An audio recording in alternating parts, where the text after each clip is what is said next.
Shalom, Yahweh Hashem Yahushua Barakatah for the brothers, Yahweh Shema Lataba Hashem Yahushua for the sisters.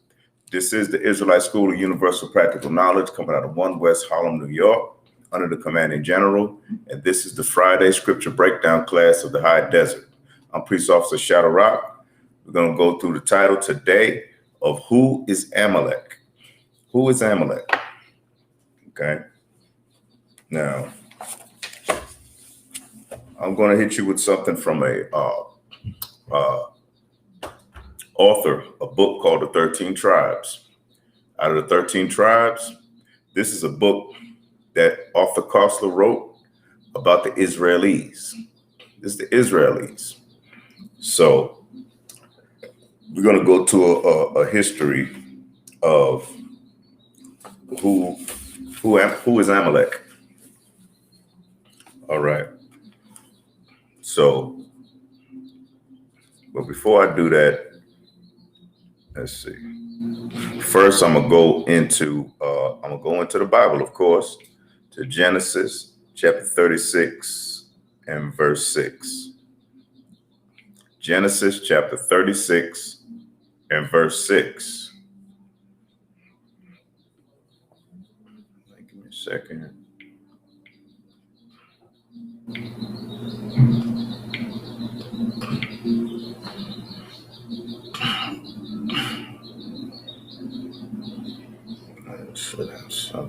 Yeah, here we go.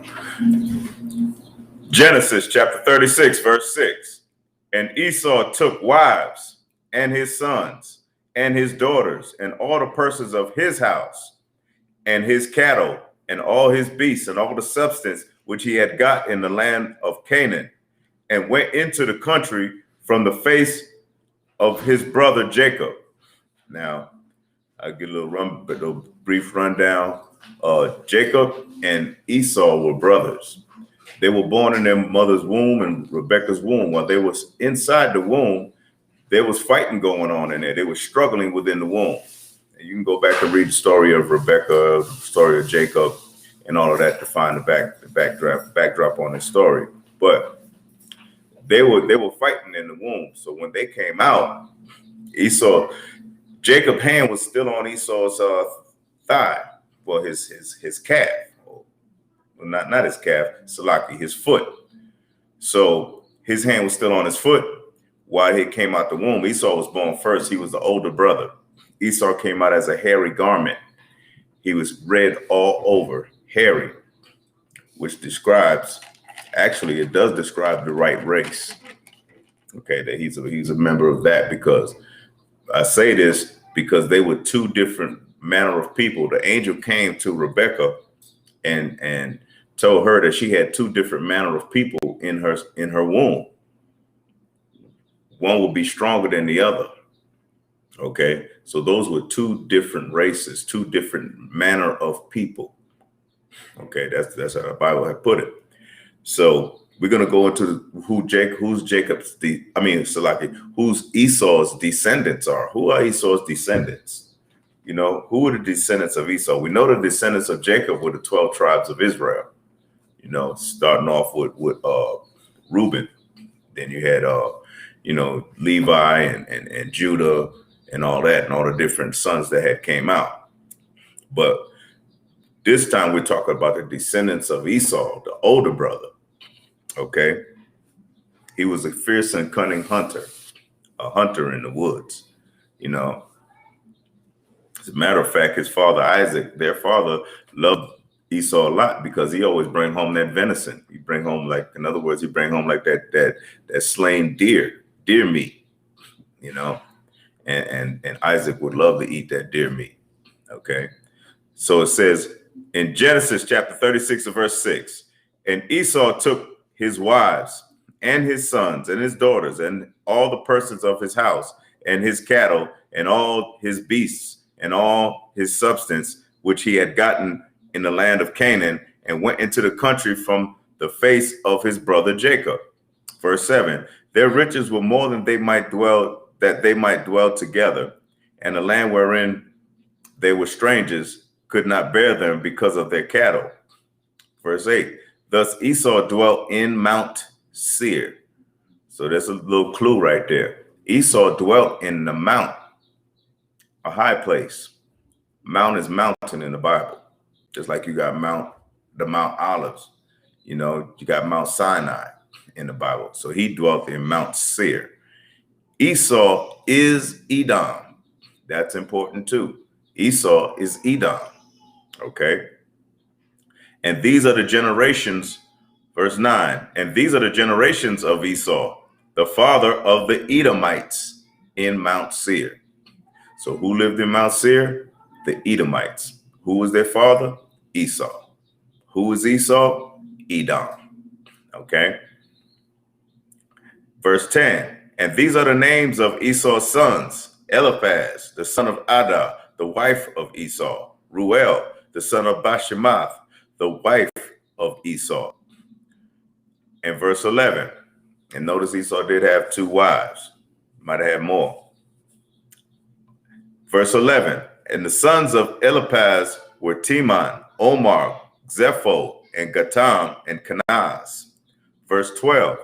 And Timnah was the concubine to Eliphaz, Esau's son.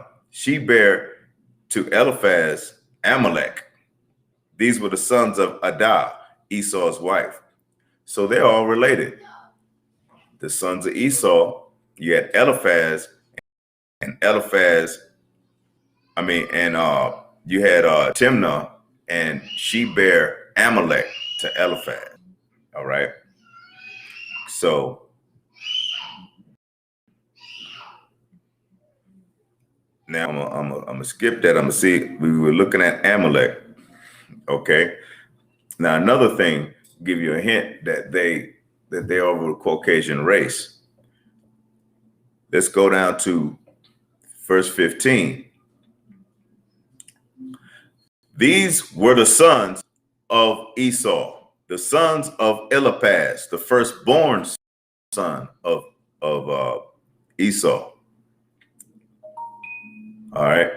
Duke Teman, Duke Omar, Duke Zepho, Duke Kenaz. These are dukes. Now, you don't see blacks, Hispanics, or Native Indians run around calling themselves dukes. Only one you saw that was Duke Ellington in the jazz light. You didn't see no more dukes after that unless you looked at John Wayne, who was a Caucasian man. He was a duke. He called himself, his nickname in the movie business was the Duke. Okay. Now, verse 16, Duke Korah, Duke Gatam, and Duke Amalek. So Amalek was a duke as well. Okay. And these are the dukes that came of Eliphaz in the land of Edom. Okay. And these were the sons of Adah. They were Edomites. So when you hear somebody say that that a so-called Jew, Israeli, or whatever is not of the white race, that's not true. Because I just read it to you.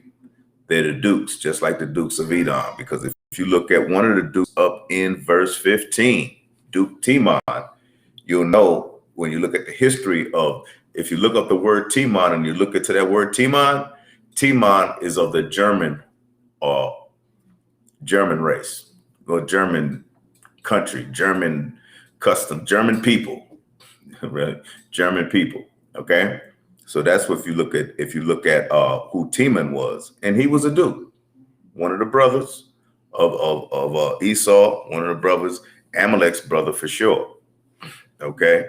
So now that we know, we read this. Okay. Verse 19. These are the sons of Esau, who is Edom, and these are their dukes. They had dukes. You know, you got the Duke of Earl. You have dukes in England. You understand? There's dukes in England. And I believe in Ireland as well. England, Slovakia, Ireland, and those different Caucasian countries. Okay. Now, let's go over to the 12 tribes the 13th tribe, the book by Arthur Koestler. Now, just remember that, you know, this heritage is in the Bible. Bible's not lying. We're going to go into this book, Arthur Koestler, and we really have great reason to believe he's not lying, because even there were several books written. The Israel, the 12, the $1 trillion secret, Israel by Shlomo Sam, the $1 trillion secret, Salaki. And then you had the Iron Curtain Over America, who was written by that famous car producer, Henry Ford. He wrote the Iron Curtain Over America. Okay. He was speaking of these folks who call themselves Jews. But let's see if they really are. Let's see if they are of the 12 tribes of Israel. You already see Amalek is right here. So you should not believe anyone who tell you that a so-called Jewish man is not of the Caucasian race. He is. He is of the Caucasian race. Okay. They just can't stand him because they got into their money. You know, the Jews, is no secret. They rich and they stole a lot of their riches. Okay. Hence the title, Iron Curtain Over America. The Iron Curtain. Okay. Now,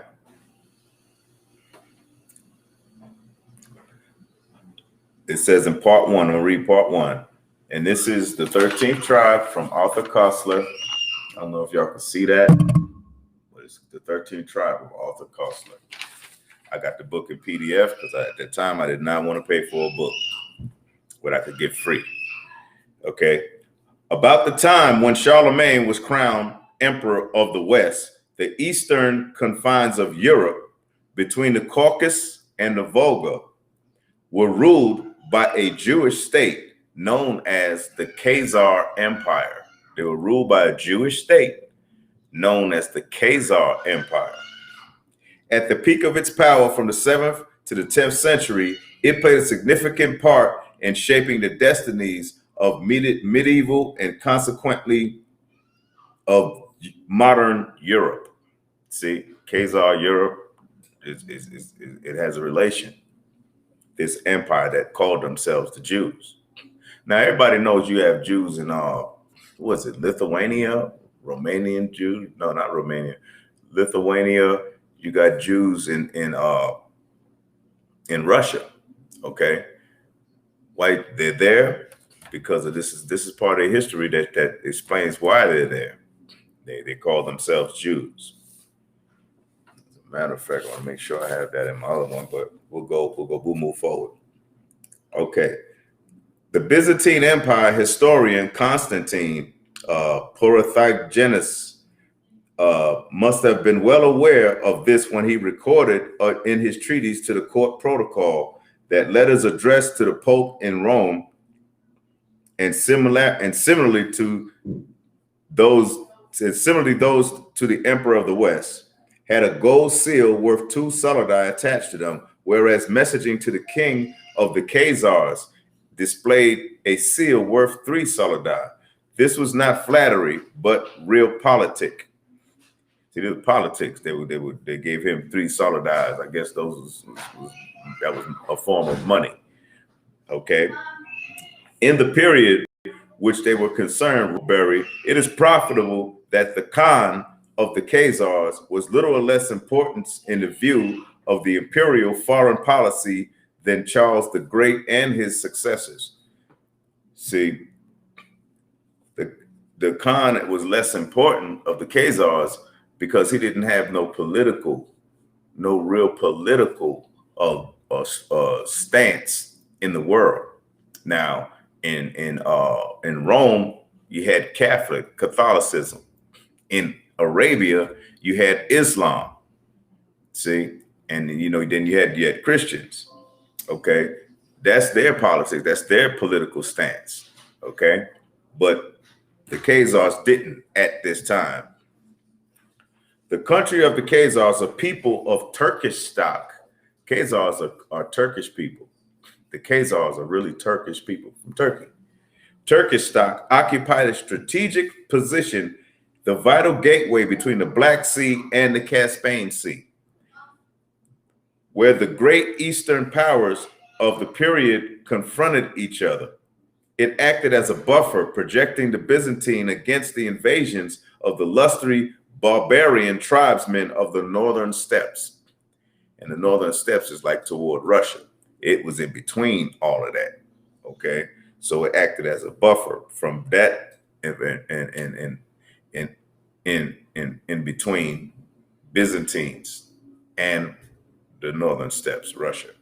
Okay, Bulgars, Magyars, Penchegs, and later on the Vikings, and the Russians. Okay, but equally or even more important, both from the point of view of the Byzantine diplomacy of the Eastern history, in this fact, is the fact that the Khazar armies effectively blocked the Arab avalanche, because there was a war against the Arabs, you know, and the Arabs and the war against the Arabs and the Khazars, right? Okay, so in its most devastating early stages, thus prevented the Muslim conquest of Eastern Europe. See, they were going to conquer Eastern Europe, the Muslims were. Had they done that, it would have been an Islam world. It would not have been Christian. It wouldn't have been Israelis and all that. It would be more Islam, okay? Professor Dunlop of Columbia University, a leading authority on the history of the Khazars, has given a concise summary of this decisive yet unknown episode, virtually unknown episode. Yeah, because a lot of the world don't know this. The Khazar country lay a natural line in advance of the Arabs. See, so what they really had was a giant fortress, but it was made of rock. It was a natural rock fortress that stopped the Arabs from coming up to attack the Khazars.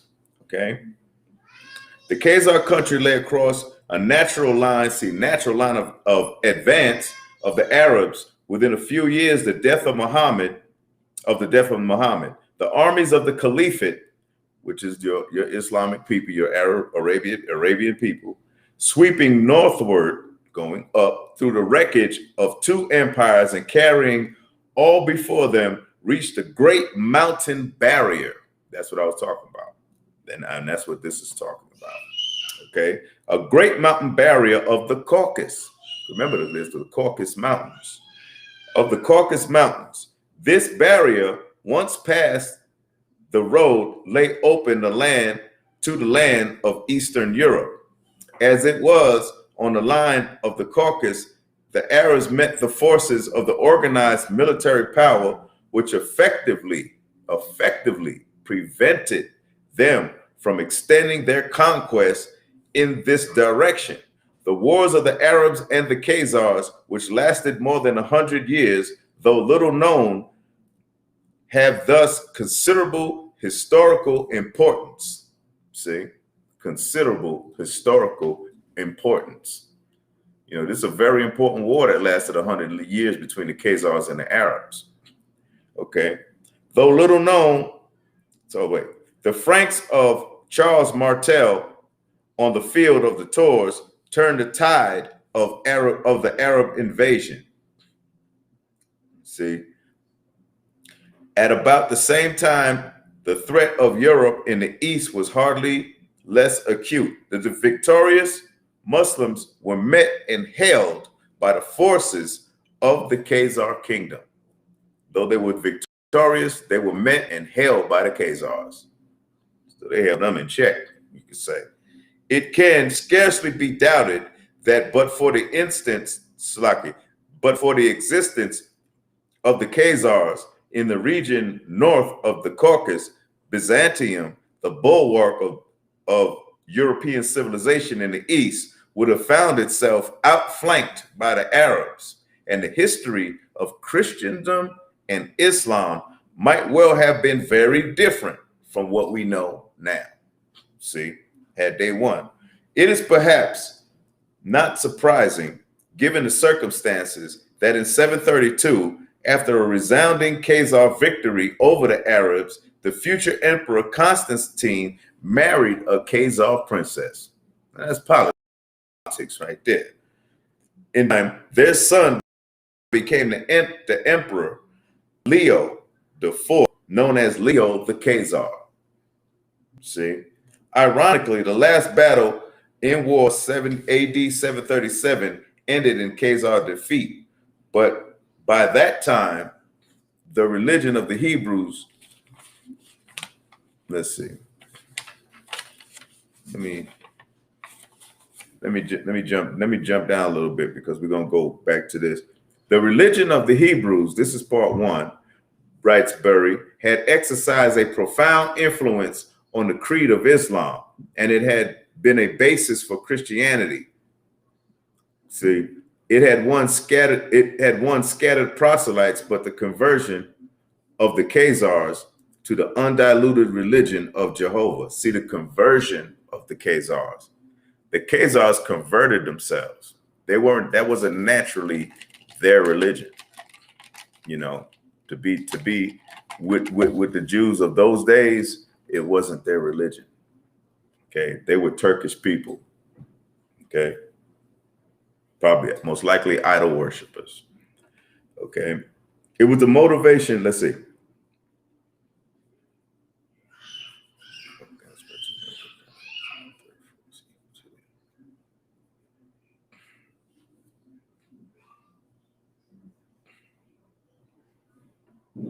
Let's see. Let me do this. The apparent logic. Wait a minute. Okay, let me explain this. There had been no lack of efforts by either court to convert the Khazars to Christianity or to Islam. See, they didn't have Christianity or Islam, but all resulted in the exchange of diplomatic courtesies. Okay.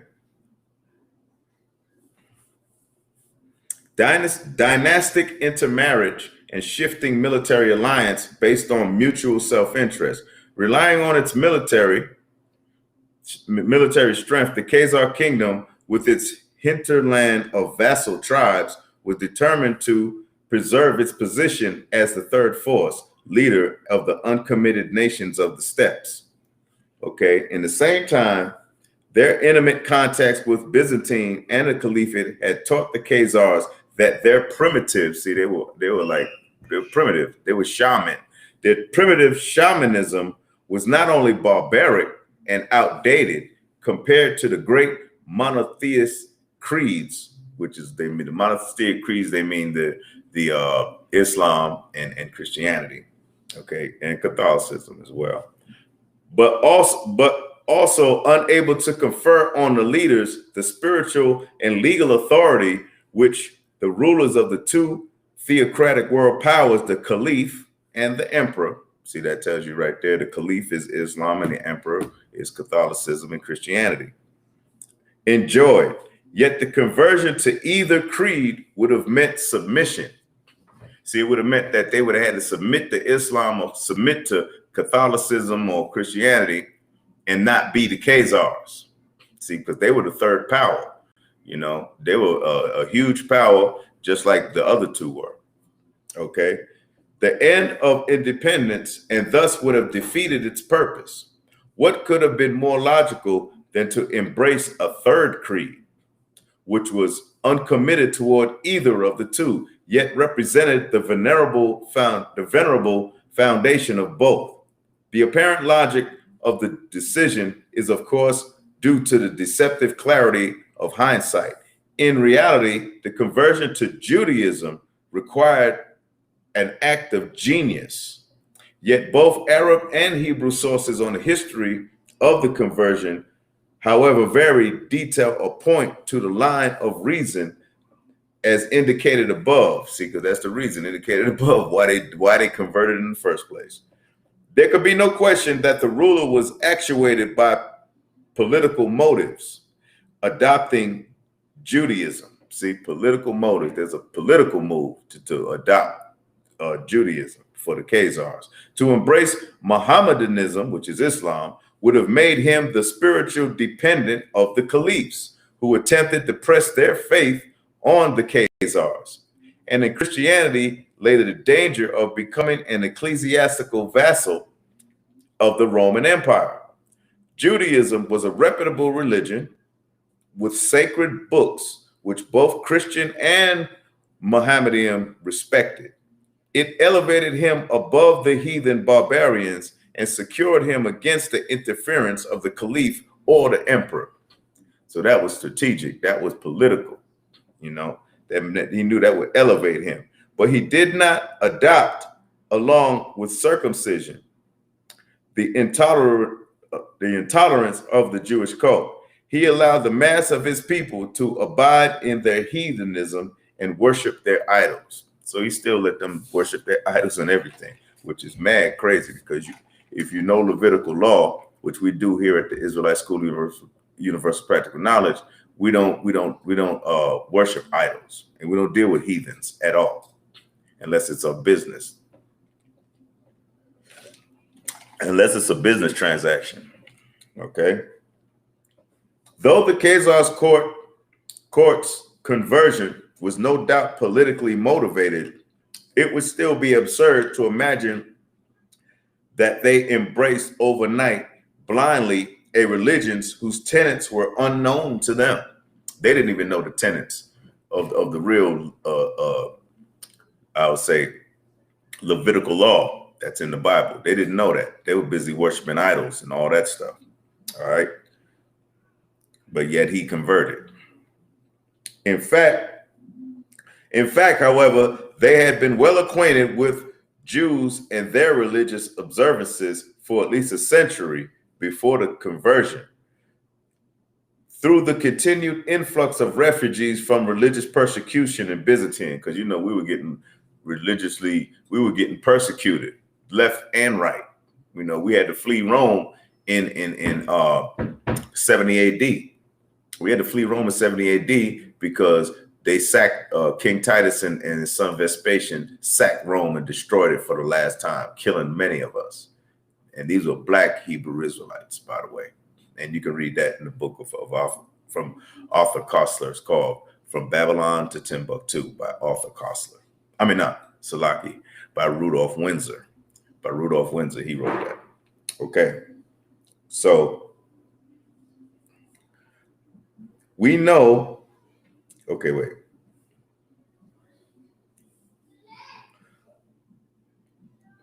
And to a lesser extent of the countries in Asia Minor conquered by Arabs, we know that Khazaria was a relatively civilized country among the barbarians of the north. The north were barbarians, okay?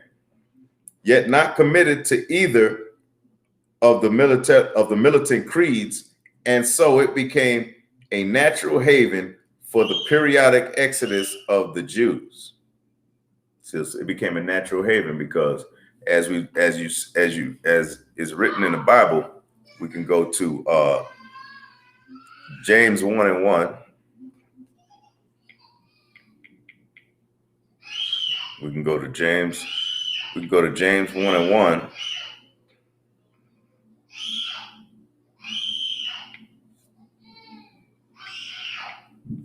Okay. James, verse 1, chapter 1, verse 1. James, a servant of God, of the Lord Jesus Christ, to the 12 tribes which were scattered abroad. The 12 tribes were scattered. Then we can go to 1 Peter. 1 Peter 1:1. Okay.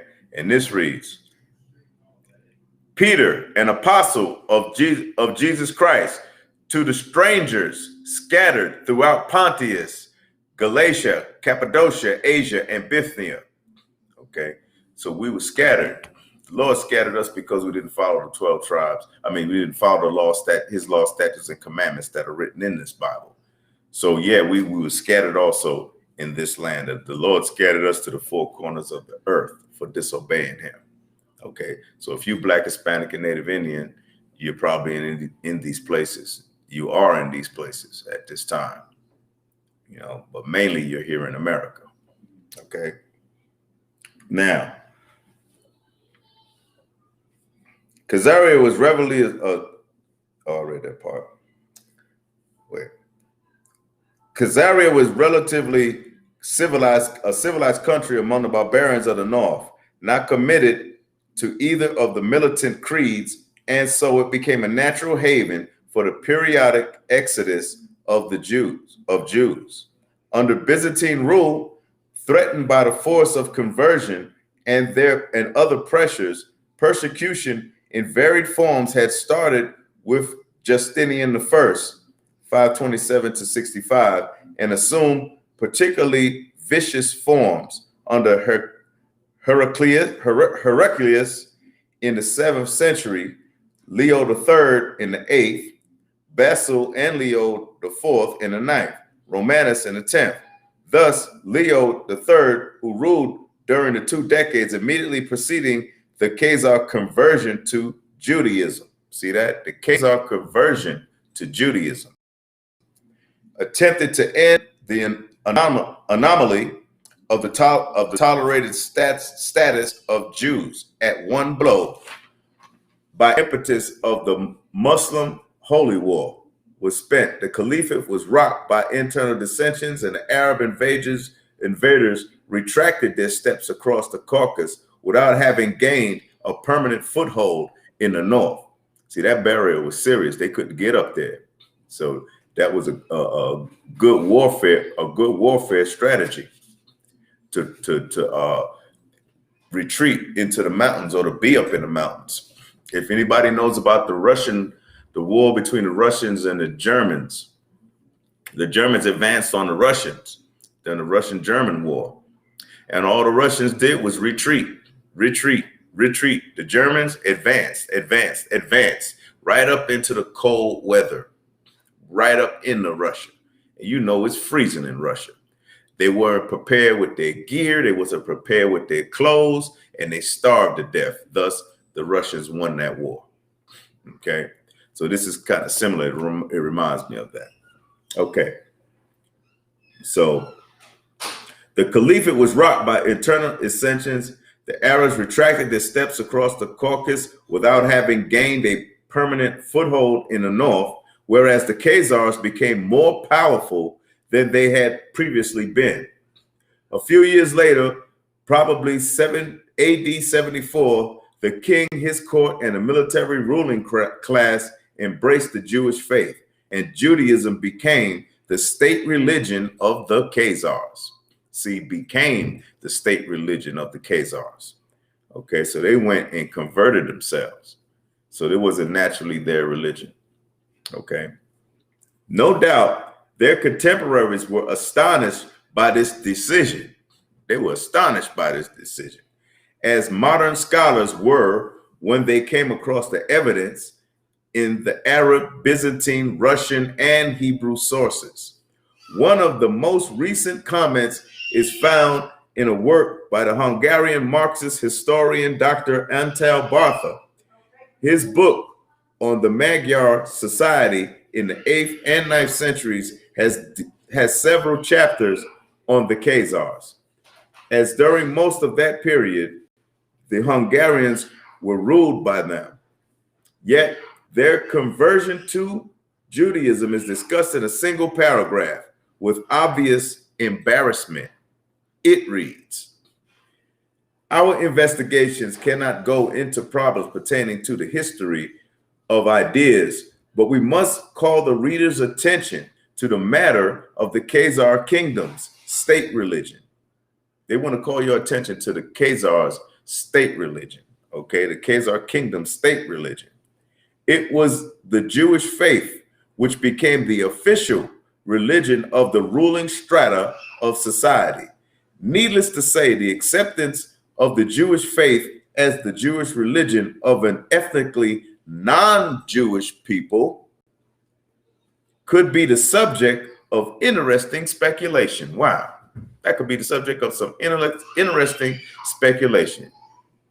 You came and took that religion and converted yourself. You took somebody else's religion and culture and made it yours. You know, okay. We shall, however, confine ourselves to the remark that this official conversion, in defiance of Christian proselytizing by Byzantium, the Muslim influence from the East, and in spite of the political pressure of these two powers, to a religion which had no support from any political power, but was persecuted nearly by all. That's how you know it was our ancestors, Blacks, Hispanics, and Native Indians. They were persecuted by everybody. Yet the Khazarians took on our religion and made it their own. You made it a part of them. But was persecuted by nearly all, had come to as a surprise to all historians concerned with the Khazars, and cannot be considered as accidental, but must be regarded as a sign of the independent policy pursued by that kingdom, which leaves us only slightly more. The next paragraph says, which leaves us even more slight. Let me read it right. Which leaves us only slightly more bewildered, which means you confused, than before. Yet, whereas the sources differ in minor detail, the major facts are beyond dispute. See, that's the Khazar Empire. They're more related to Attila the Hun. Attila the Hun is their kinfolk. That's their family. Yet they converted over to be Hebrew Israelites. You understand? Okay. In fact, they say Judaism. Okay. So now let's go into the history of Amalek. Let's go into more of Amalek. Let me go to the 36th chapter of Genesis. And I don't know where I'm at. I think I might be in 8.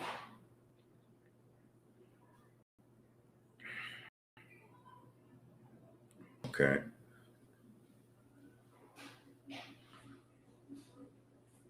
We're going to go down to verse 43. Go down to verse 43.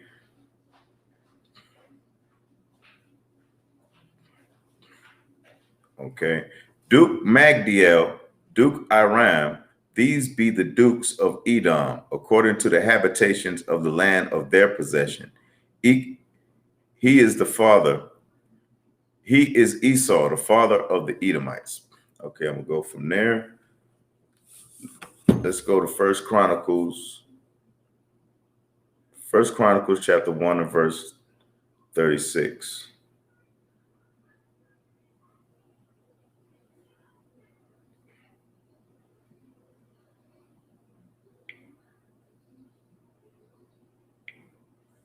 First Chronicles chapter 1 and verse 36. Okay, it still states, the sons of Eliphaz, Teman. And remember, I told you that's a relative of the German people, the father of the German people. Okay. And Omar, Zephi, and Gatam, Kenaz, and Timah, and Amalek. Okay. They went there. Let's go into the book of Exodus. Exodus chapter 17. Exodus chapter 17 and verse 8. Okay. Okay. Then came Amalek and fought with Israel in Rephidim. Amalek fought with Israel. So Amalek was an enemy of Israel. Amalek are Amalekites. Amalekites are sons of Amalek. Okay. Then came Amalek and fought with Israel in Rephidim. Verse 9. And Moses said unto Joshua, choose out men, and go out, fight with Amalek tomorrow. I will stand at the top of the hill with the rod of God in my hand. Verse 10. So Joshua did as Moses said to him, and fought with Amalek. And Moses, Aaron, and Hur went up to the top of the mountain. See, and it came to pass when Moses held up his hand that Israel prevailed. And when he let down his hand, Amalek prevailed. See, this is a famous battle in the Bible. Also, verse 12, but Moses' hands were heavy, and they took a stone and put it under him, and he sat thereon, and Aaron and Hur stayed up his hands. So Aaron and Hur held his hands up. The one on the side, Salaki, the one on the side and the other on the other side. And the hands were steady until the going down of the sun. So they fought all day. This is a battle that lasted all day until the sun went down. Okay. Verse 13, and Joshua discomfited Amalek and his people with the edge of the sword. Verse 14, and the Lord said unto Moses, write this for a memorial in a book and rehearse it in the ears of Joshua, for I will utterly put out the remembrance of Amalek from under heaven. Okay.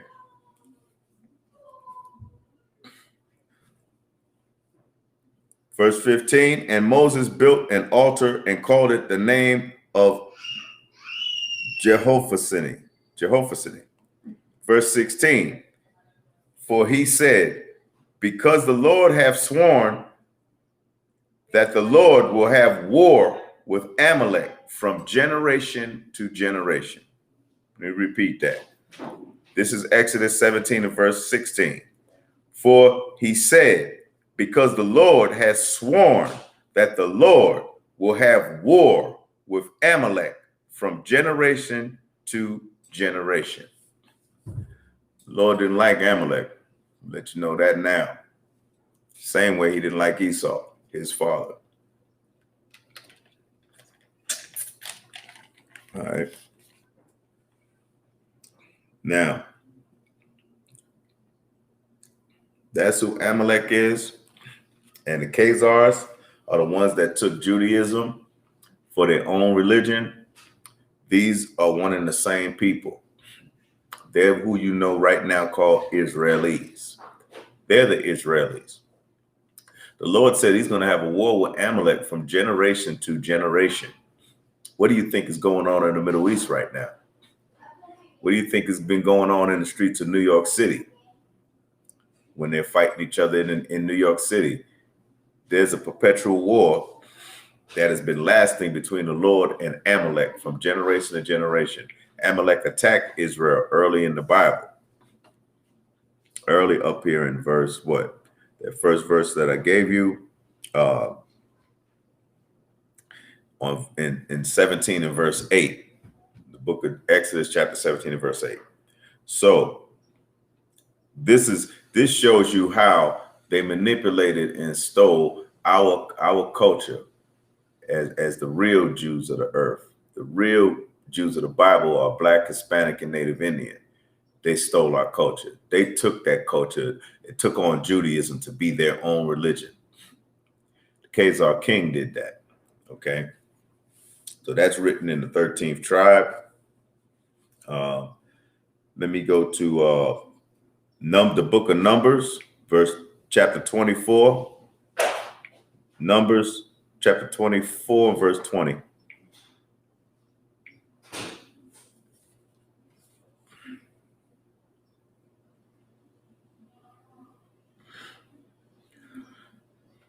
Numbers chapter 24, verse 20. And when he looked on Amalek, he took up his parable and said, Amalek was the first of the nations, but this latter end shall be that he perish forever. The Lord wants Amalek to perish. The Lord wants Amalek to perish forever. Okay. But that's another part, another thing against Amalek. Let's go to the book of Deuteronomy, verse 25, 25 and 17. Deuteronomy chapter 25, verse 17, like this. Remember what Amalek did unto thee by the way when ye came forth out of Egypt. Speaking to the 12 tribes, remember what Amalek did to you when you came out of Egypt. Amalek attacked us when we came out of Egypt. You understand? How he met thee, verse 18, how he met thee by the way and smote the hindmost of thee. That means in the back of our people. He went to the back and killed those that were in the back. He killed the weak of us that were in the back, like the old people, kids, you know, the disabled, okay? And smote the hindmost of thee, even all that were feeble behind thee. You know, feeble means weak, you know, probably most likely a handicap. And when thou was faint and weary, and he feared not God. Amalek knew these were the 12 tribes of Israel, but yet Amalek went there and killed our feeble from behind, all the people that were in the back while we were coming out of Egypt. He feared not God, as it is written. Okay. Therefore, verse 19, therefore it shall be when the Lord thy God have given thee rest from all thy enemies round and about, round about in the land which the Lord thy God given thee for an inheritance to possess it, that thou shalt blot out the remembrance of Amalek from under heaven. Thou shalt not forget it. See, that's how deep that goes with Amalek. That's how deep that goes with those Israelis. That's how deep is because they stole our identity. In somewhere around 1948,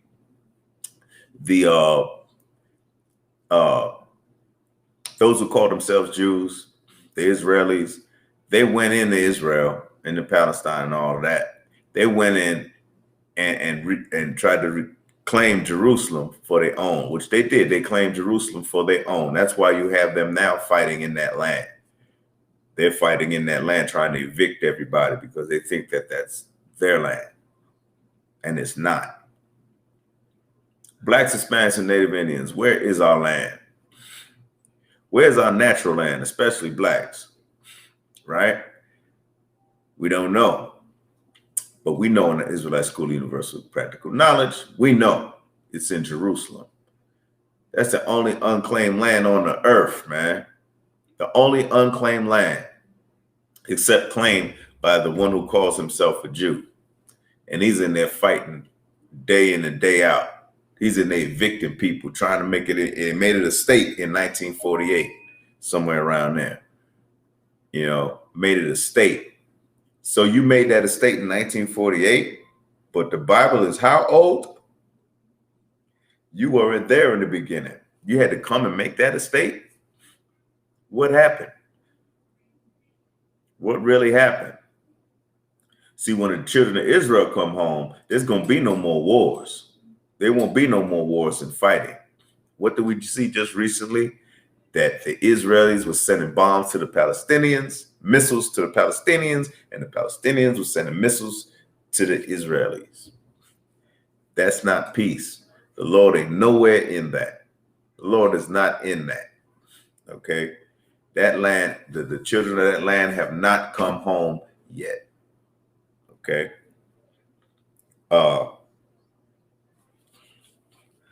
Let's go to the book of Revelation.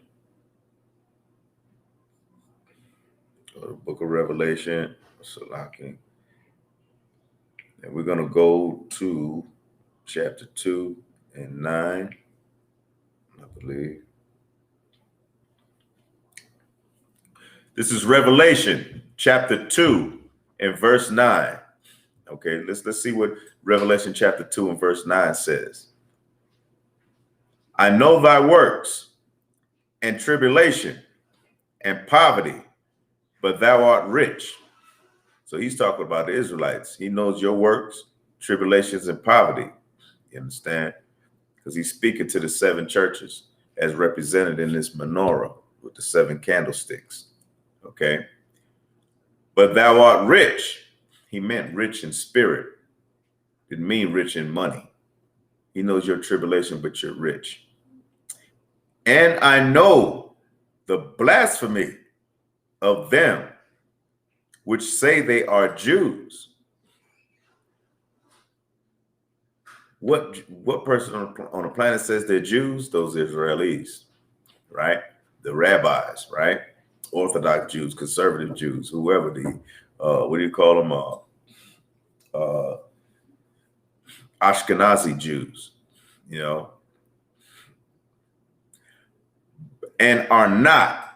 That's the 3 key words after that. And are not. To say they are Jews. When the last time a black man, Hispanic man, or Native Indian man ever said he was a Jew? Never, right? Never. They'd rather call us so-called Negroes Africans. We call ourselves African American or black or Negro like they call us. But we don't call ourselves Jews. Only them Israelis and them rabbis and them conservatives and them Ashkenazi Jews and them Sephardic Jews call themselves Jews. Okay? And are not, but are the synagogue of Satan. Understand that. Read that scripture. It's Revelation chapter 2 and verse 9. You call yourself a Jew, but you are not a Jew. The Lord says he's going to make you a synagogue of Satan. That's what you are, because you're a liar, a murderer from the beginning. Okay? You attacked the children of Israel when they came out of Egypt. That was you, Amalek. That was you. Okay?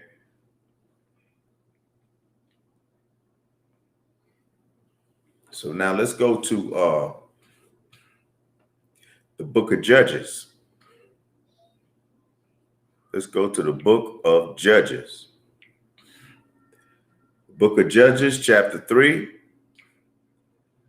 and verse 12. Okay. And the children of Israel did evil in the sight of the Lord. And the Lord strengthened Eglon, the king of Moab, against Israel. Now, those of you who don't know that Moab is actually the father of the Chinese people. That's Moab, Chinese. Eglon, the king of Moab, against Israel, because they had done evil in the sight of the Lord. The Lord sent Eglon to persecute and slay us. Verse 13, and he gathered unto him the children of Ammon, who is actually your Japanese people, and Amalek, and went and smote Israel and possessed the city of palm trees. See?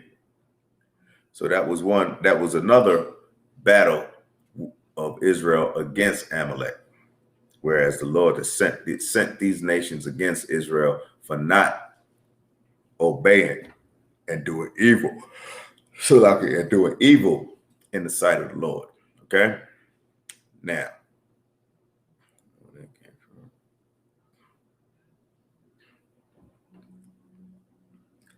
let's go to Judges. Let's go to 1 Samuel. 1 Samuel 15.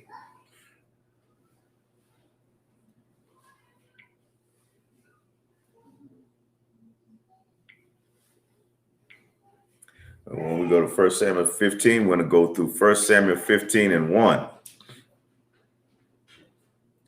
Samuel, 1 Samuel 15, verse 1. Samuel also said unto Saul, the Lord sent me to anoint thee to be king over his people, over the land of Israel. Now therefore, hearken thou, which means to listen, unto the voice of the words of the Lord. Thus saith the Lord of hosts, I remember that which Amalek did to Israel, how he laid wait for him in a way when he came up from Egypt. Now, verse 3, now go and smite Amalek and utterly destroy all that they have, and spare them not, but slay both man and woman, infant and suckling, ox, sheep, camel, and ass. He wanted it all. He wanted them all destroyed, even their livestock. Okay. And Saul gathered, verse 4, and Saul gathered the people together and numbered them in Telaim, 200,000 footmen and 10,000 men of Judah.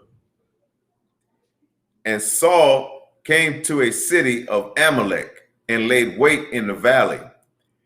Verse 6, and Saul said unto the Kenites, go, depart, get you down from among the Amalekites, lest I destroy you with them.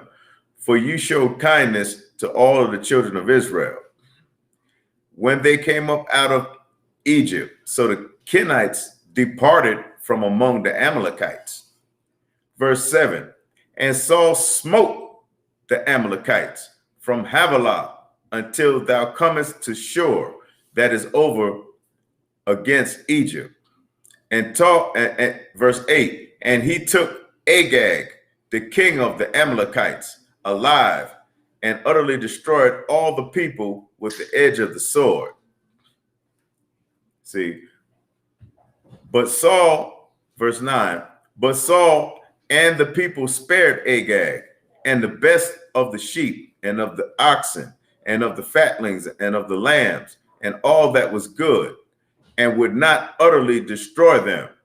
But everything that was vile and refuse that they destroyed utterly.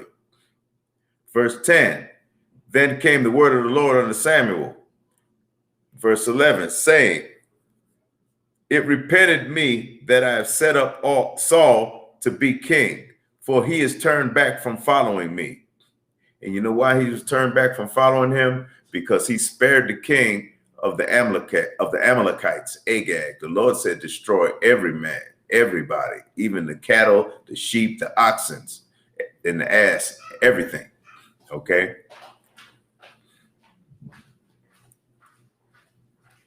It repented that I have set Saul to be king, for he has turned back from following me, and have not performed my commandments. And it grieved Samuel, and he cried unto the Lord all night. Verse 12, and when Samuel rose early to meet Saul in the morning, it was told Samuel, saying, Saul came to Carmel, and behold, he set him up a place, and is gone about, and passed on and gone down to Gilgal. See, so this just explains how Saul, who was appointed by the Israelites to be king, he went against the Lord. He didn't follow everything. The Lord wanted the Amalekites destroyed. He didn't want none of them to be left alive. See, when you follow the word of the Most High, you're supposed to follow him, or he's going to destroy you. You understand?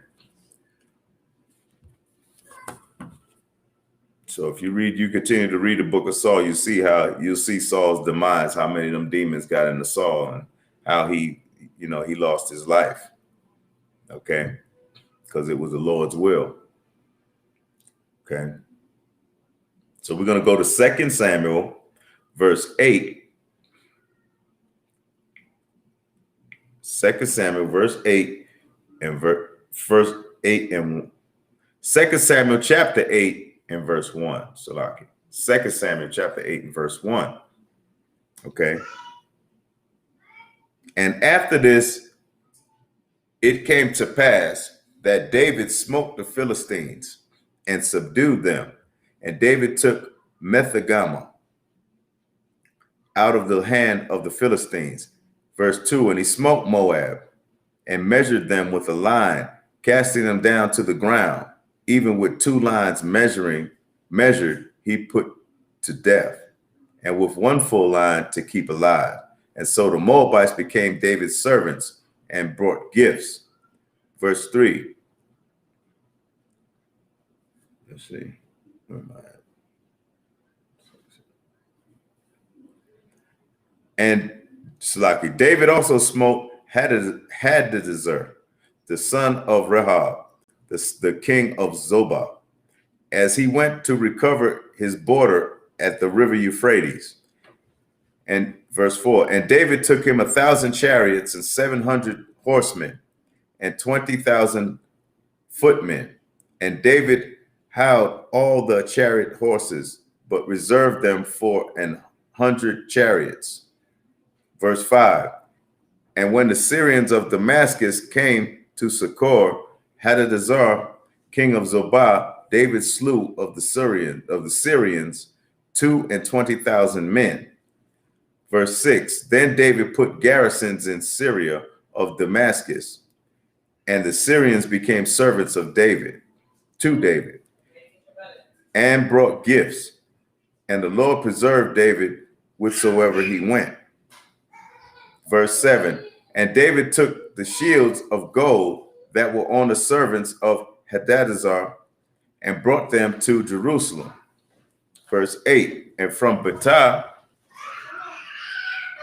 and from Berothai, the cities of Hadadezer, King David took exceeding much brass. Verse 9, when Toi, king of Hamath, heard that David had smitten all the hosts of Hadadezer, verse 10, then Toi sent Joram, his son, King David, to salute him and bless him because he had fought against Hadadezer and smitten him. For Hadadezer had wars with Toi, and Joram brought with him vessels of gold. So lucky. Oh, wait. Verse 11. Shalaki. And Joram brought him, verse 10, and Joram brought him vessels of silver and vessels of gold and vessels of brass. Verse 11, which also King David did dedicate unto the Lord with silver and gold, that he had dedicated all nations which he subdued. Okay. Verse 12, of Syria and of Moab and of the children of Ammon and of the Philistines and of Amalek and of the spoil of Hadadezer, son of Rehob, king of Zobah. And David got him a name when he returned from smiting of the Syrians in the valley of Salt, being 18,000 men. Okay. So this tells you, how David went and slaughtered these people. He slaughtered them, and he took their gold and dedicated it to the Most High. So it's important that you see how the Lord is dealing with the Amalekites. Right now they're fighting in that land, but they're still having problems. They still having problems because it's still a war. The Hamas is still warring against the Israelis.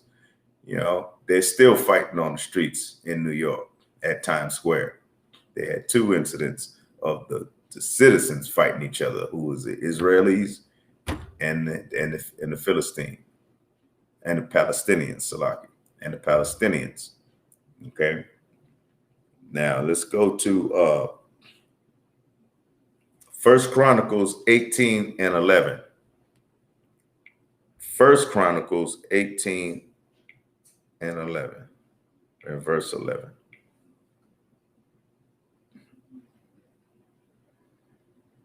Them also King David dedicated unto the Lord with silver and gold, which he had brought from all these nations, from Edom, from Moab, from the children of Ammon, and from the Philistines, and from Amalek.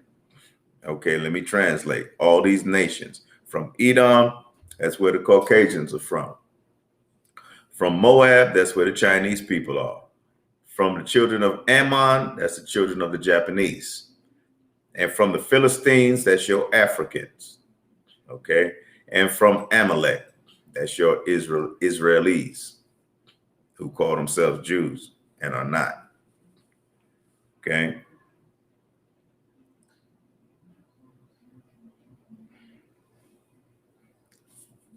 Let me go to Psalms 83,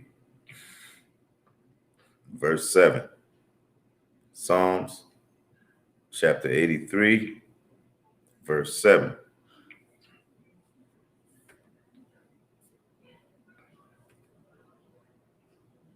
Well, let's look at this. Let's go to verse 1. This is Psalms 83. Keep not thou silence, O God. Hold not thy peace, and be not still, O God.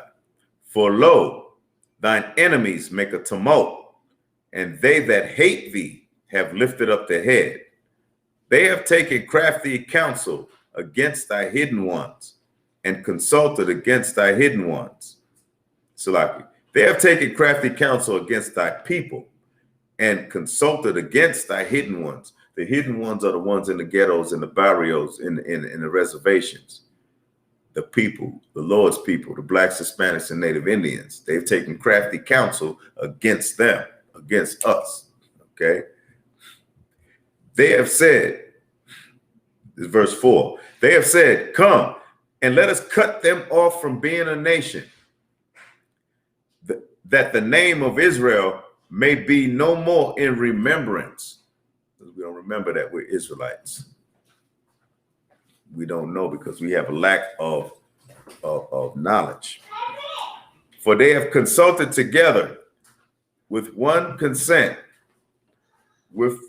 They are confederate against thee.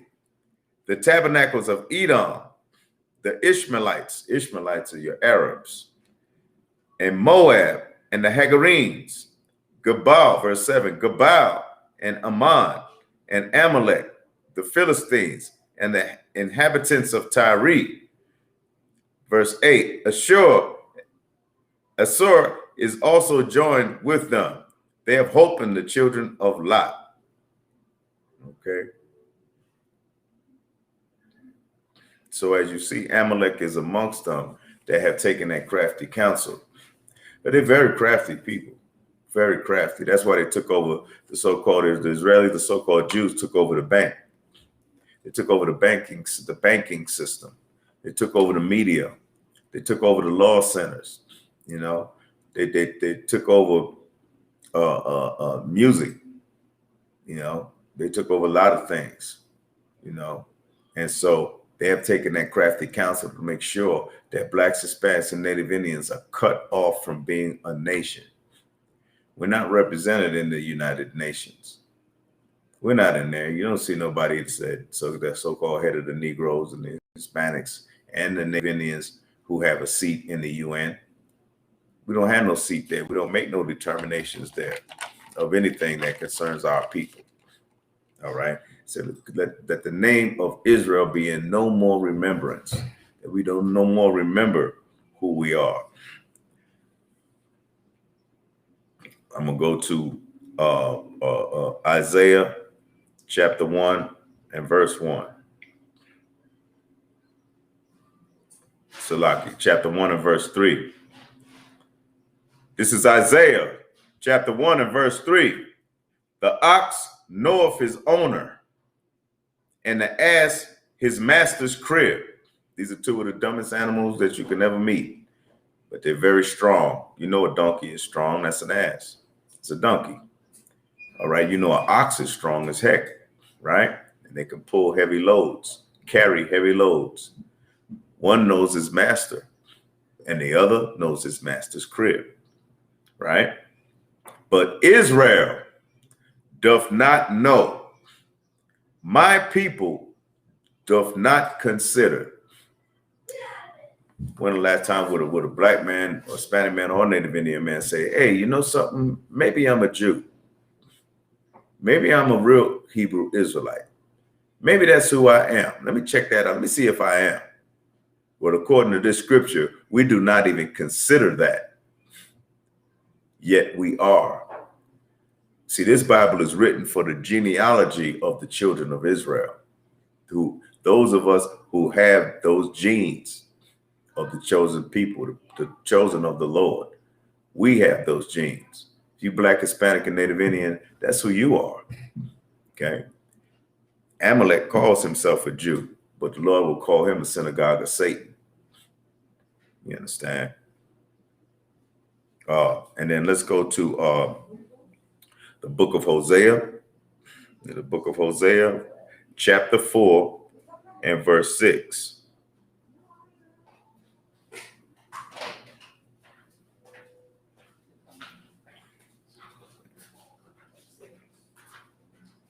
Hosea, chapter 4, verse 6. My people are destroyed for lack of knowledge. Because thou hast rejected knowledge, I will also reject thee, that thou shalt be no priest to me, seeing thou hast forgotten the law of thy God. I will also forget thy children. See, that's how we got forgotten, because we're destroyed because of lack of knowledge. We didn't study into these books. You know, most of our people didn't study into these books and find out that they're the real Jews of this earth. They're the real Hebrew Israelites, that we are the real Hebrew Israelites. Those of us who have ancestors in the transatlantic slave trade. Those of us who have ancestry in Hispaniola and, the Trail of Tears and all of that. All of the tribes of the so-called Native Indians. Those of us who are Hispanic, who are in South America, North America, South America, wherever Hispanics are, like Guatemala, like Salvador, like Colombia, like Cuba, like what's that other one? Asher, not Asher, but anyway, you get the idea. All of those are the tribes: Mexico, Puerto Rico, Cuba, all of that. Dominican, the Dominican Republic. All right, these are the children of Israel. If you have lineage in there, biological lineage there, you're an Israelite. You're an Israelite. You don't call yourself a Jew because you have lack of knowledge, according to the scriptures. But it's time to study. It's time to get into what your culture is, to get in other words, to get into the Bible and to get into ISUPK, the Israelite School of Universal Practical Knowledge, coming out of 1 West Harlem, New York, from 125th Street, and understand and learn about your culture and your knowledge so that you can, and your customs, so that you can regain yourself, the sense of a nation again. We're in the business of rebuilding our nation.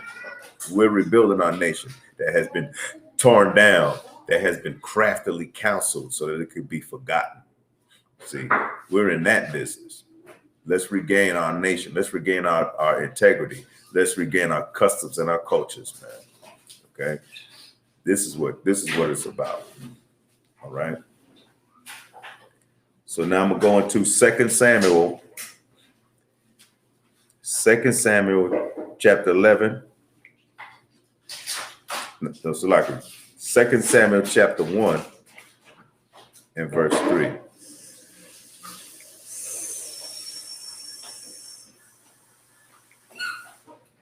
I said verse 2, but I meant verse 11.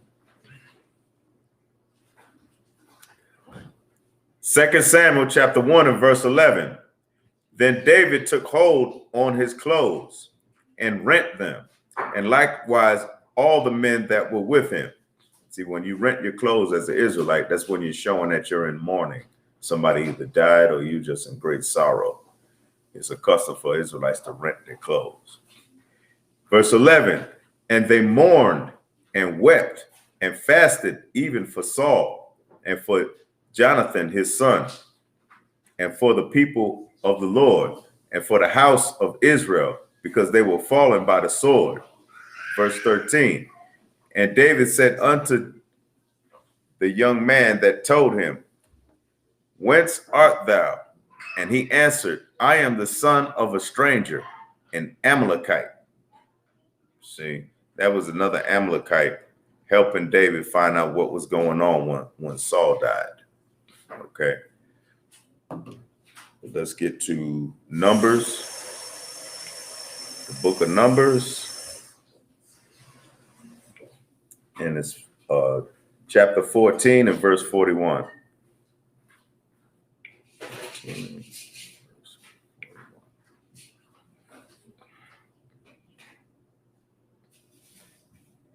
Numbers chapter 14 and verse 41.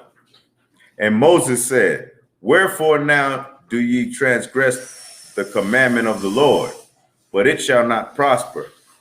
Verse 42, go not up, for the Lord is not among you, that ye be not smitten before your enemies. So he's telling them, don't go up there because the Lord is not with you. Because you're going, unless you be smitten by your enemies, you'll be killed by your enemies. Verse 43, for the Amalekites and the Canaanites are there before you, and ye shall fall by the sword, because you turned away from the Lord. Therefore the Lord will not be with you. See? But they presume to go up unto the hill, and nevertheless the ark of the covenant of the Lord and Moses departed not out of the camp. Verse 45, then the Amalekites came down, and Canaanites which dwelt in the hill, and smote them, and discomfited them, even unto Hormah. So you see how the Lord used our enemies to destroy us. And he told us not to go there because he wasn't going to be with us. The Lord would tell us when he's with us. That's why we ought to obey him and do what he says, because he'll tell us when he's with us. And he'll tell us when we should advance and go and use the sword to avenge our enemies or to defend ourselves. See, but they didn't. They didn't listen to the Lord, and they got smitten by the Amalekites and the Canaanites. And Canaanites are Africans, by the way. Now, let's go to Judges 6 and 3. Go back to the Judges chapter 6 and verse 3.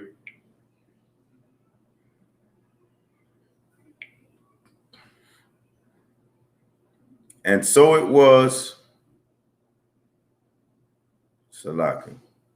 And so it was when Israel had sown that the Midianites came up, and the Amalekites and the children of the east, even they came up against them.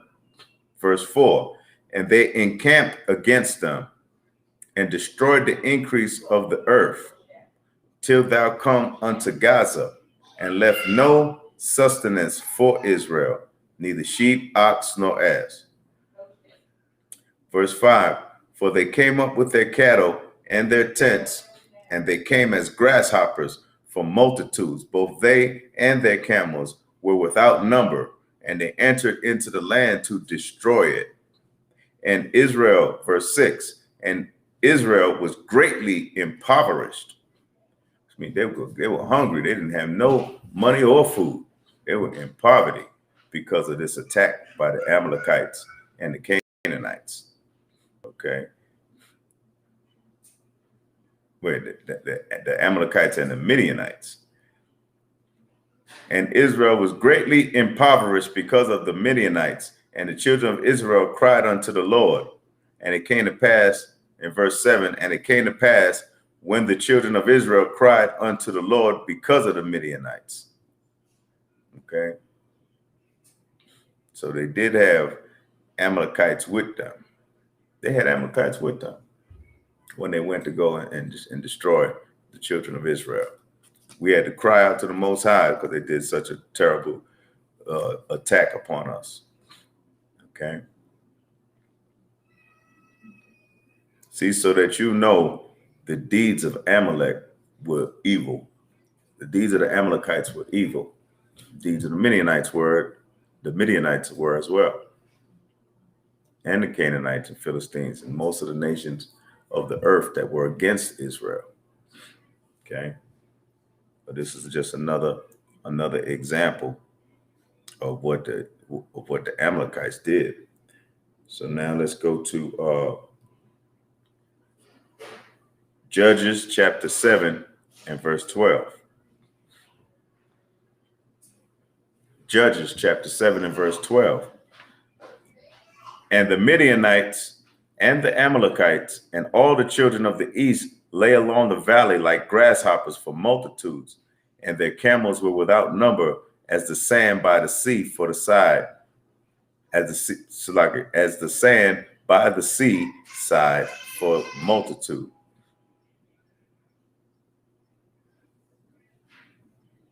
Okay. And his fellow answered and said, This is nothing else save the sword of Gideon, the son of Joash, the man of Israel, for into his hand hath God delivered Midian and all the hosts. So Gideon was going to be victorious at this time, and he would be victorious against the Amalekites. Okay.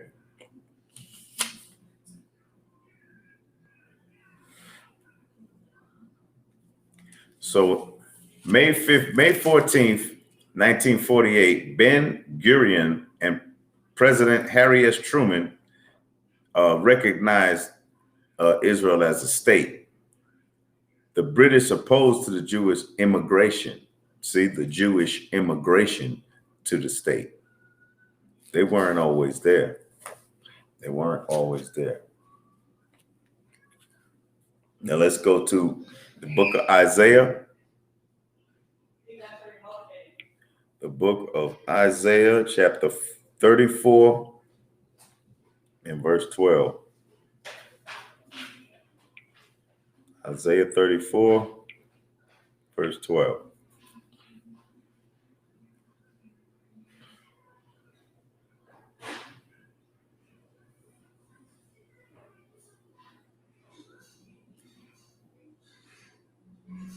I know, Isaiah 34, verse 1 through 2. Come near, ye nations, to hear. Hearken, ye people. Let the earth hear, and all that is therein, the world, and all things that come forth. For the indignation of the Lord is upon all nations. His indignation, the Lord is angry against all the nations. His fury is upon all nations. Salaki. For the indignation of the Lord is upon all nations, and his fury upon all their armies. He hath utterly destroyed them. He hath delivered them to the slaughter. Verse 3. Their slain also shall be cast out. Their stink shall come up out of their carcasses, and the mountains shall be melted with their blood. Wow. That's a serious decree against all the nations, and Amalek is one of them. So let's go to 4 or 5. Verse 4, and all the host of heaven shall be dissolved, and the heavens shall be rolled together as a scroll, and all their hosts shall fall down. A host is an army, as the leaf falleth from the vine, and as a falling fig from the fig tree. Verse 5, for my sword shall be bathed in heaven. Behold, it shall come down upon Idumea and upon the people of my curse to judgment. Verse 6, the sword of the Lord is filled with blood. It is made with the fat. It is made fat with fatness, and with the blood of lambs and the goats, and with the fat of the kidneys of rams. For the Lord hath a sacrifice in Basra, and a great slaughter in the land of Idumea. Okay. So understand, the Lord's sword is made heavy. Okay. It's filled with blood, because that's the blood that they shedded against the children of Israel. Understand? So now we're going to go to, let's go to Ezekiel, the book of Ezekiel, chapter 36. Let's go to Ezekiel. Ezekiel, chapter 36. And we want to go to verse 5.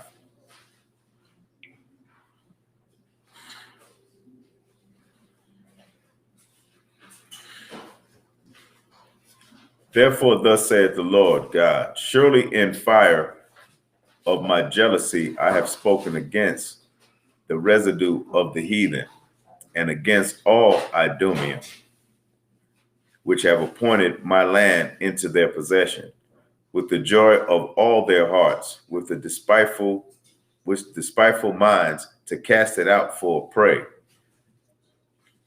Verse 6, prophesy therefore concerning the land of Israel, and say unto the mountains, and to the hills, to the rivers, and to the valleys, thus saith the Lord God, behold, I have spoken in my jealousy and in my fury, because ye have borne the shame of the heathen. See, verse 7, therefore thus saith the Lord God, I have lifted up my hand, surely the heathen that are about you, they shall bear their shame. All right. So that's talking about the Idumea. You know, Idumeans, those are Greeks. Idumeans are Greek people. Those are Greeks. They're the culture bandits too that took our culture and stole it, and took our customs and take all customs. They take customs from Egypt. You know, that's why you have the White House and the Capitol. That's why they have pillars in the front. That's not really Roman. It looked like Roman buildings, yeah, because it was built in Rome, but that actually came from Africa. That actually came from Egypt. So they took on their culture. That's why you have that pyramid in the back of the dollar bill. Okay. Well, let's see what Ezekiel chapter 7 says in verse 19. See, all these nations have a hand in destroying Egypt, but Amalek is amongst them. Amalek is the son of Esau, as we saw in the beginning of the class, looking at the book of Genesis and seeing whose Esau's sons was. Esau's first son, who was Eliphaz, begat his concubine, begat Amalek. And Amalek became a great enemy of Egypt. I mean, of Israel. And let's see. Look at Ezekiel.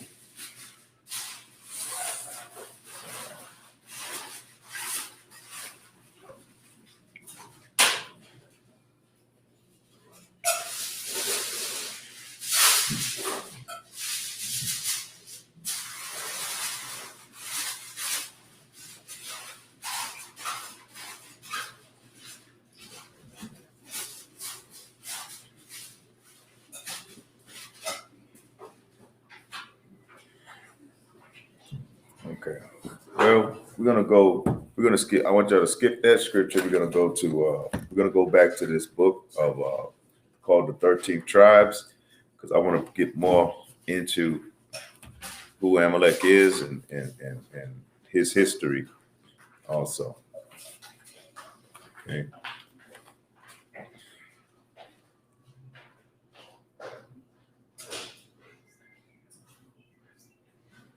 This is on page 4. This was written to the full extent of the Holocaust, which was known, but that does not alter the fact that the large majority of surviving Jews in the world is of Eastern European and thus perhaps mainly of Khazar origin. Okay. So it's saying that the surviving Jews are mainly from East Europe and mainly of Khazarian heritage, or whatever you want to call it, descendants.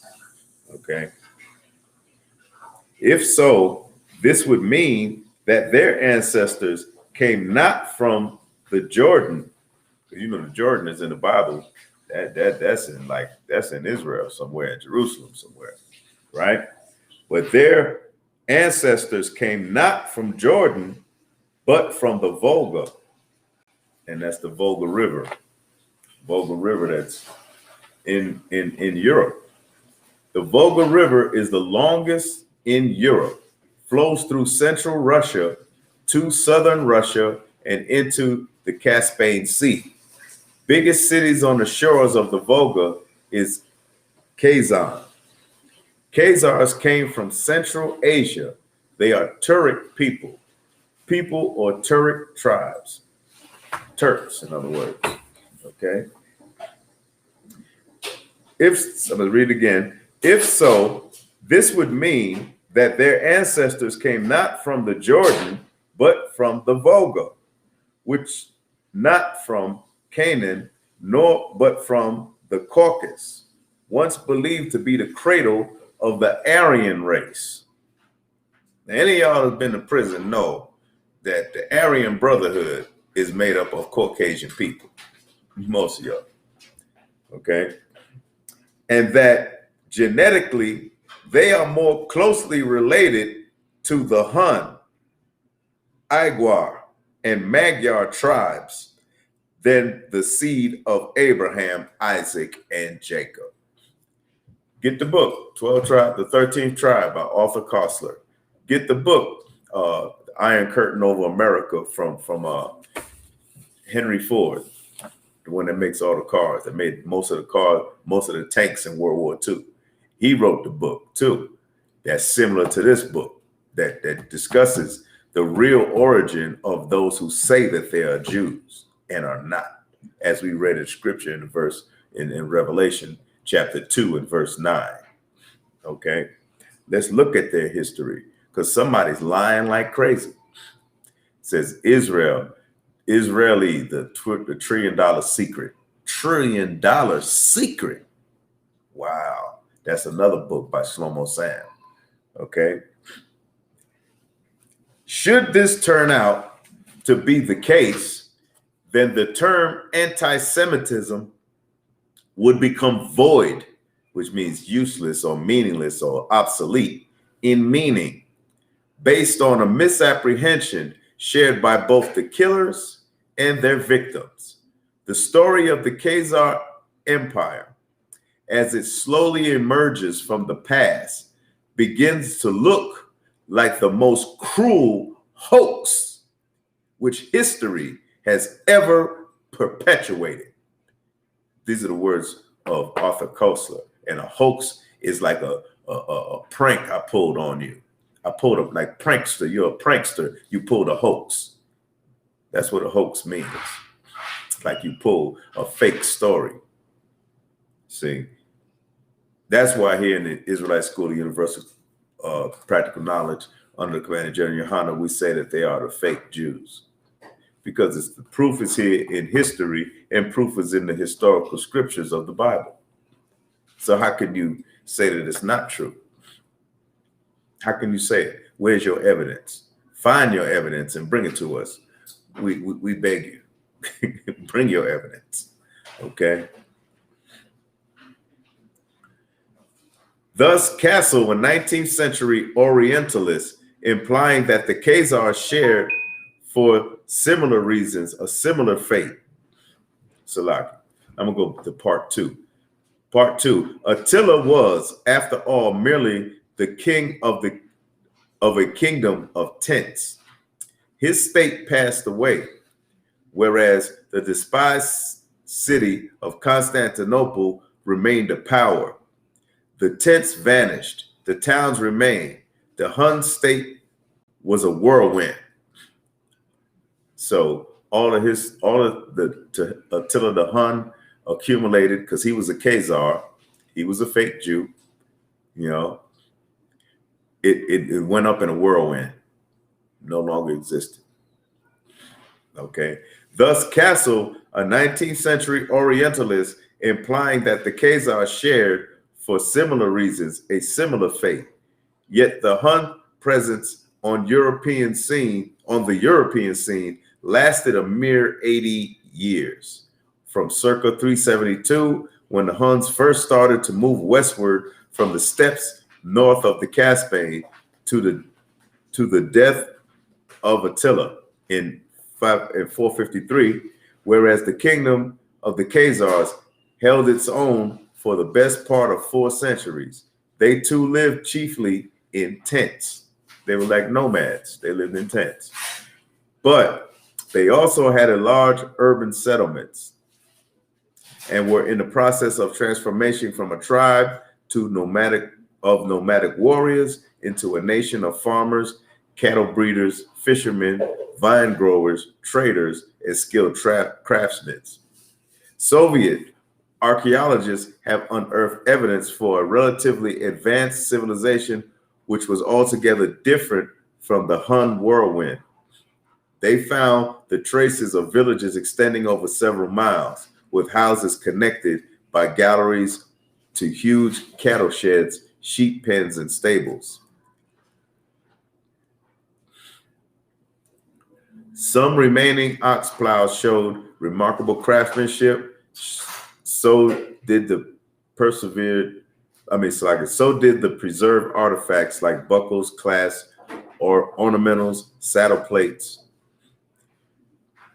Of particular interest were the foundations sunk into the ground of houses built in a circular shapes. According to the Soviet archaeologists, they found all over the territories inhabited by the Khazars and were of an earlier state than their normal rectangular buildings. Obviously, the round houses symbolize the transition from portable dome-shaped tents to permanent dwellings, from the nomadic to a settled or rather semi-settled existence. For the contemporary Arab sources tell us that the Khazars only stayed in their towns, including even their capital, during the winter. Come spring, they packed their tents, left their houses, and sallied forth with their sheep or cattle into the steppes or camped in their cornfields or vineyards. See, so they were basically like nomads. They were just, they pick their stuff up eventually, they'll pick up their tents and they'll move forward and go somewhere else in the steppes. The steppes is north. They were going north because they were Europeans. See, Eastern Europeans. Let's see. The excavations also showed that the kingdom was, during its later period, surrounded by an elaborate chain of fortifications dating to the 8th and 9th centuries, which protected its northern frontiers facing the open steppes. These fortresses formed a rough, semicircular arc from the Crimea, which the Khazars ruled for a time, across the lower reaches of Donetsk and the Don to the Volga, while towards the south they were protected by the Caucasus, to the west by the Black Sea, and to the east by the Khazar Sea, the Caspian. To this day, Muslims, recalling the Arab terror of the Khazar raids, still call the Caspian Sea as shifting as the nomads, and washing to their steppeland parts the Khazar Sea. W.E.O. Allen, A History of Gregorian People, London. However, the northern chain of fortifications marked merely an inner ring, protecting the stable core of the Khazar country. The actual boundaries of their rule over the tribes of the north fluctuated according to the fortunes of war. At the peak of their power, they controlled and exacted tribute from some 30 different nations and tribes inhabiting the vast territories between the Caucasus, the Aral Sea, and the Ural Mountains. Okay.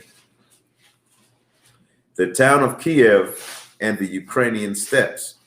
See, that's in Russia too. The people under Khazar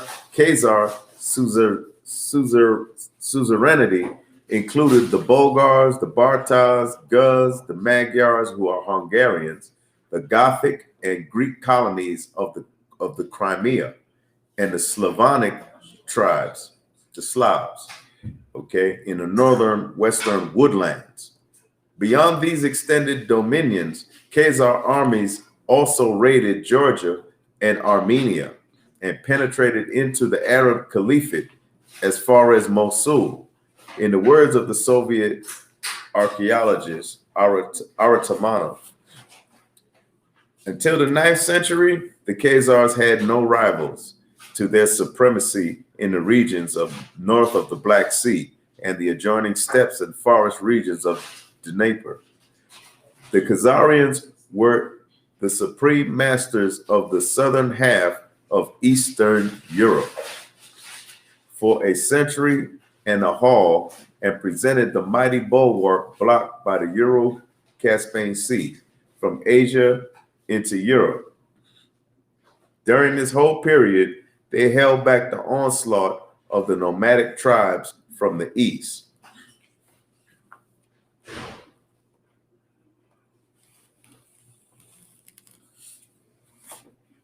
So there's some more history on it. Taking a bird's eye view of the history of the great nomadic empires of the East, the Khazars kingdom occupies an intermediary position in time and degree of civilization between the Hun and the Avar empires which preceded, and on the Mongol Empire that succeeded it.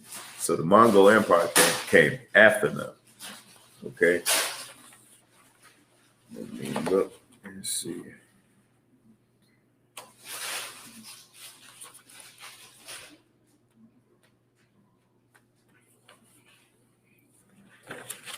Okay. Now,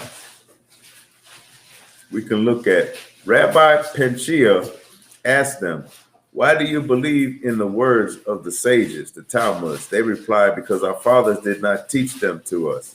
On the eve of the Sabbath, they cut the bread which they eat on the Sabbath. They ate it in the dark and sit the whole city, the whole day on the spot.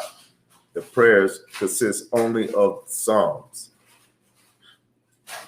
Spending the Sabbath in the dark was a well-known Karate custom. See, so these are people that don't know the Levitical law. These are people who think they're supposed to sit in the dark in the Sabbath. You know? That's very, very weird, but it's what they interpreted of the Levitical law, which is actually false. Okay. Khazaria was very much on the map in the literal and metaphorical sense for the leaders of the ecclesiastical hierarchy of oriented Jewry. But at the same time, the Khazars are regarded with certain misgivings, both on racial grounds. You hear that? Both on racial grounds. Because they knew that the Khazars are not the real Israelites, man.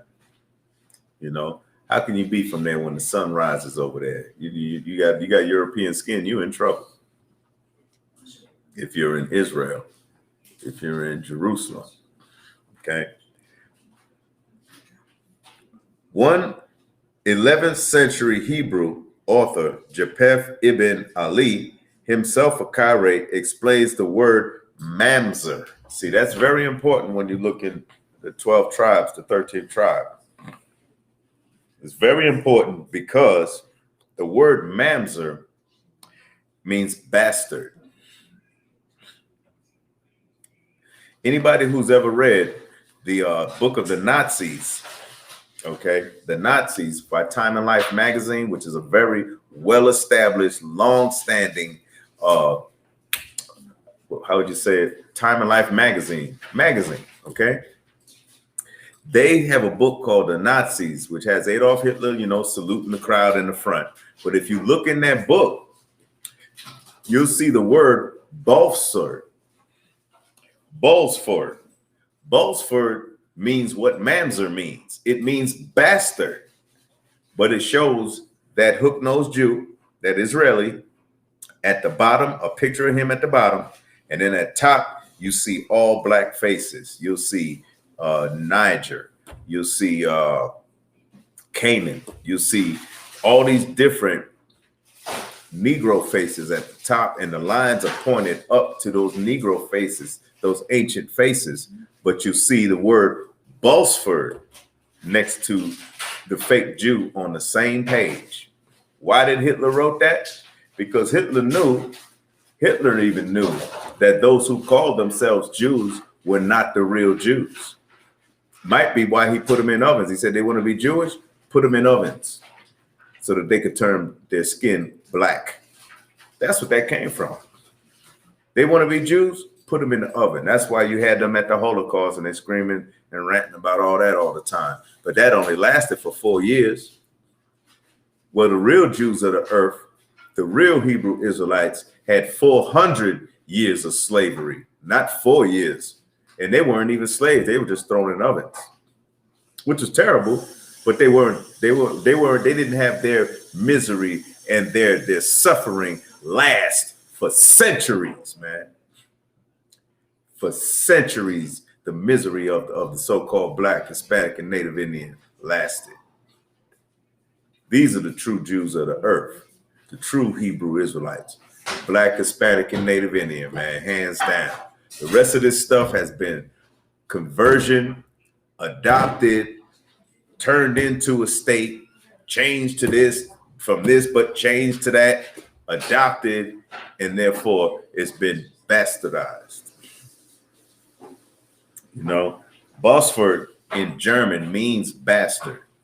And that is in the book, The Nazis in the Time and Life magazine book. I have the book, but I didn't. It's lucky that I didn't bring it to this class.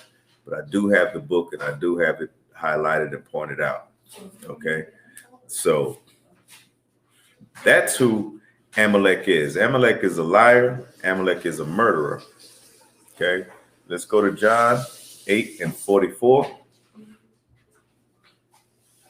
In the book of John, chapter 8 and verse 44.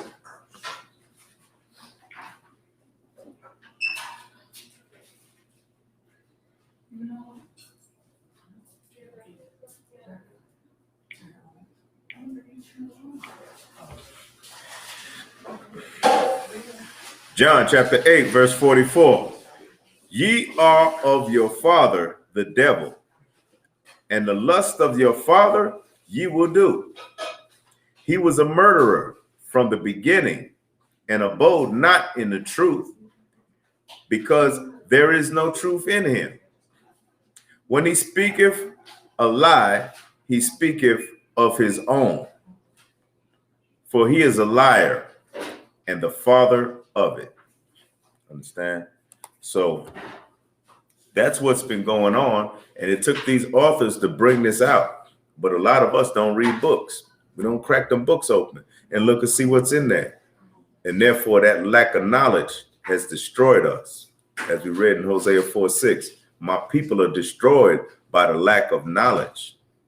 Because thou hast rejected knowledge, I will reject you. That's what the Lord said. The Lord will reject you because you rejected knowledge. You understand? So that's the other part to this. Let's see what else it says. His contemporary, this is still in the book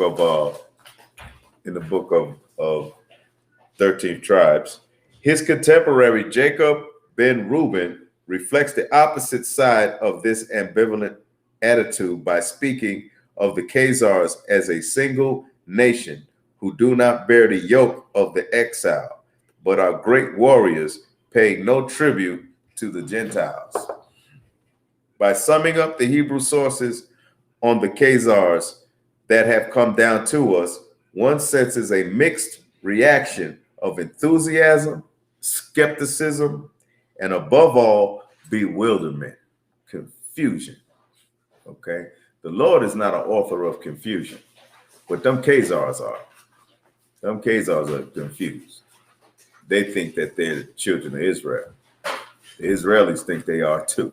Those are the one and the same people. Okay? A warrior nation of Turkish Jews must have seemed to the rabbis as strange as a circumcised unicorn. Damn. Let me underline that one. I'm going to read it again. I'm going to take it from the top. In summing up the Hebrew sources on the Khazars that have come down to us, okay, these Turkish people, one senses a mixed reaction of enthusiasm, skepticism. I'm skeptical, which means I don't believe what's going on. You got to convince me. And above all of that, bewilderment. I'm bewildered. I'm confused. Who are you? What kind of people are you? You know? Okay. A warrior nation of Turkish Jews must have seemed to be to the rabbis as strange as a circumcised unicorn. That's deep. That's very deep when you're trying to explain that you really are of God's people. And people could say that about you. They could say this about you, about what you say you are. You know, it begs us to really do some real research on who says he really is a Jew and who says he's not. You understand? The Lord said, my people don't even consider, our people don't even consider that they Jews. But these folks running around with the matzo balls and the gefilte fish and the shylocks and the damn funny looking hats and them high water pants, saying that they God's people. But they're not. They call themselves Jews and are not. I'm going to go back to that scripture real quick. Revelation chapter 2 and verse 9. I'm going to read that to end this class. I know thy works and tribulation and poverty, but thou art rich. Those are, like I said, those are the people that are rich in spirit. Okay. And I know the blasphemy of them which say they are Jews. Remember, which say they are Jews and are not. There's nobody else running around on the earth saying that they're Jews, but Israelis, man. But are the synagogue of Satan. And with that, I'm going to say shalom.